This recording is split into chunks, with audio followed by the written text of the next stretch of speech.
Komisi Pemberantasan Korupsi atau KPK meminta bantuan masyarakat untuk melaporkan aset Kepala Balai Pelaksanaan Jalan Nasional atau BPJN Kalimantan Barat, Dedi Mandarsah yang belum dilaporkan dalam laporan harta kekayaan penyelenggara negara atau LHKPN. Dugaan kejanggalan LHKPN yang dilaporkan Dedi itu mencuat seiring persoalan istri dan anaknya yang terkait penganiayaan terhadap mahasiswa kedokteran koas di Palembang. Tim juru bicara KPK, Budi Prasetyo, menuturkan tim LHKPN KPK saat ini sedang melakukan analisis atas LHKPN Dedi Mandarsah sebagai bagian dari pemeriksaan dalam kerangka pencegahan korupsi. Dalam proses pemeriksaan tersebut, diantaranya dilakukan analisis terkait kebenaran atas harta atau aset yang dilaporkan, serta aset atau harta lain yang diduga belum dilaporkan yang membutuhkan data pendukung dari pihak eksternal. Nama Dedi Mandarsah sempat disebut dalam kasus korupsi lewat operasi tangkap tangan atau OTT di Balai Besar Pelaksanaan Jalan Nasional atau BBPJN Kalimantan Timur pada November 2023 lalu. Fakta itu menguatkan KPK untuk memeriksa harta kekayaan yang bersangkutan di tengah polemik kasus istri dan anaknya. Dedi Mandarsah mendapat sorotan netizen yang budiman setelah namanya dikaitkan sebagai ayah dari mahasiswa bernama Lady Aurelia Pramesti. Lady diduga terkait dalam kasus penganiayaan seorang mahasiswa koas Universitas Sriwijaya atau Unsri bernama Lutfi yang videonya viral di media sosial. Diduga peristiwa ini terjadi lantaran Lady tidak terima mendapat jadwal piket bertepatan dengan libur panjang Natal dan Tahun Baru. Nah, gimana nih menurut netizen yang terhormat? Silakan berkomentar ya.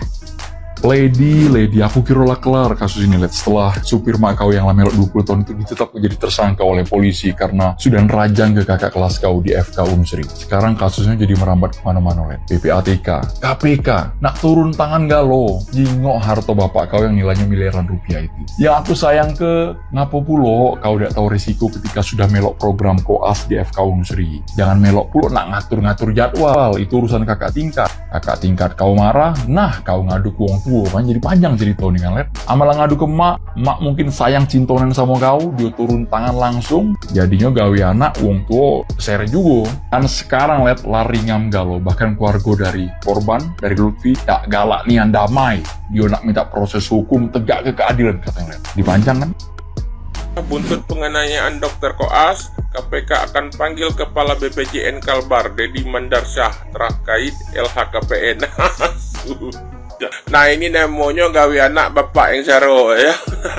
Teringat aku kasus Mario Dendi ya. Sudah itu anak AKBP Akhirudin. Nah itu kan diawali dengan anaknya belago. Nah akhirnya apa? Buruk bobroknya bapaknya terungkap semua ya akhirnya ya. Nah itu. Yalah KPK, panggillah dulu bapak ini cek-ceknya. Kalau ada agak yang aneh-aneh, nah laju periksa nih aneh dah ya. Yalah, tapi yang terpenting dalam masalah ini kita menunggu ketegasan daripada Fakultas Kedokteran Unsri untuk memberi sanksi tegas dan seberat-beratnya kepada anak mama yang menjadi awal dan pangkal permasalahan kasus penganiayaan ini ya. Kenapa? Menurut aku dia tidak layak lagi jadi dokter. Karena dokter itu siap ditempatkan di mana saja dan kapan saja waktunya ya. Nah itu belah. Yalah, semoga hukum dapat ditegakkan seadil-adilnya, jangan tajam ke bawah, tumpul di atas. Nah itu be ya. Oke, itu bela komentar aku untuk anak-anak pejabat. Nah hati-hatilah dalam bersikap mulai sekarang ya. Oke, assalamualaikum. Dokter koas di Palembang dipukuli. Kalian tahu nggak sih alasannya? Nih, karena jadwal jaga tahun baru. Kayak gini ceritanya guys nih. Jadi ada anak koas namanya Lady. Dia protes terus tentang jadwal jaga malamnya. Padahal teman-teman yang lain sudah pada setuju semua. Jadi si Lady ini ngadu ke mamanya. Mamanya manggil si Lutfi yang merupakan ketua koas tasanya, dipanggil ke restoran. Udah dijelasin lah tuh sama ketuanya. Malah mamanya Lady ini dan akhirnya dihajar sama anak buahnya mama Lady sampai bonyok. Yang hajar itu adalah supirnya mamanya Lady. Nah inilah dia guys bapaknya. Jadi si Lady itu adalah anak tunggal, anak orang kaya. Bapaknya ini adalah kepala BPJN Kalimantan Barat, kepala Badan pembangunan jalan nasional Kalimantan Barat. Ini ibunya. Nah, ibunya ini adalah pengusaha minyak dan juga punya butik kayak gitu loh. Orang kaya, guys. Waktu kita mukulin itu, si lady-nya ini lagi jalan-jalan nonton konser. Jadi dia tuh anak mami, ngadu ke mamanya yang nyelesain semua masalahnya. Pokoknya rumit banget udah. Beberapa berita di daerahnya tersebut udah di take down saking kuat powerfulnya. Nah, yang bikin janggal itu ini, guys, laporan harta kekayaan punya bapaknya. Ini kalian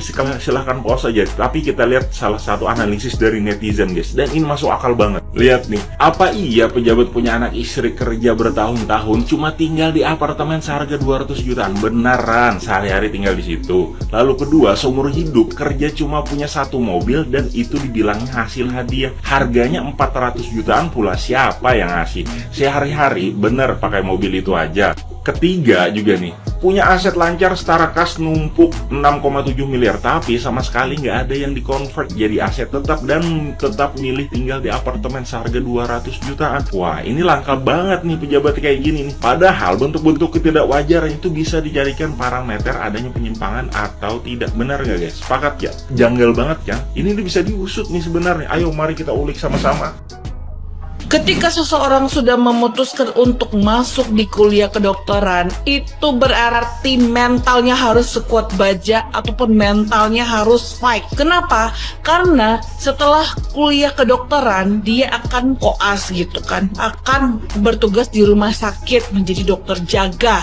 Dan jadwalnya itu pun tidak mengenal tanggal merah ataupun hari libur. Nah, dokter berinisial LAP ini mengalami stres karena dia mendapatkan jadwal jaganya pada saat malam tahun baru, dan orang tuanya itu khawatir dengan dokter berinisial LAP ini. Kenapa anaknya bisa stres terkait dengan jadwal jaga? Melihat anaknya itu stres terkait dengan jadwal jaga dan juga lady merasa ketidakadilan dalam menentukan jadwal jaga malam itu, tetapi lady sendiri ini tidak melapor kepada ibunya. Namun ibunya ini memutuskan untuk menemui Lutfi untuk berdialog bagaimana kalau jadwal jaga lady ini ditukar. Nah, sebelumnya lady juga menurut informasi ini melarang ibunya untuk menemui Lutfi, tapi ibunya tetap kekeh